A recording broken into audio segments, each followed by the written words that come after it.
నేను BRS party నాయకుణ్ణి, ప్రజా సమస్యల పైన ప్రజలు ఎక్కడ పిలిచినా కూడా పోయే నాయకుణ్ణి.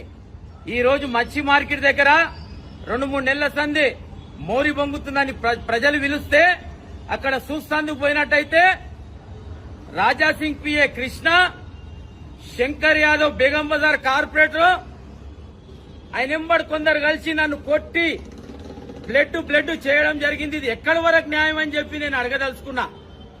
ఎందు గురించి అంటే ప్రజలు ఏ పార్టీ వాళ్ళనైనా పిలిచి పని చేసుకునే హక్కు ఉంటది. శంకర్ యాదవ్ గత చరిత్ర మర్చిపోయినవా నువ్వు? అమ్మ నక్కని తిడతావా నువ్వు? కొడుకా, ఈసారి ఏ విధంగా నువ్వు ఎట్లా గెలుస్తావో నేను చూడబోతా బిడ్డ. నా ప్రాణాలన్నా నేను త్యాగం చేస్తా, నేను గెలవనీయకుండా చేస్తారా శంకర్ యాదవ్? నా అమ్మని తిడతావారా? నీ అమ్మ ఎంత, నా అమ్మ అంతా మర్చిపోయినారా గత చరిత్ర? నువ్వు గత 2002లో ఏముంటివిరా నువ్వు?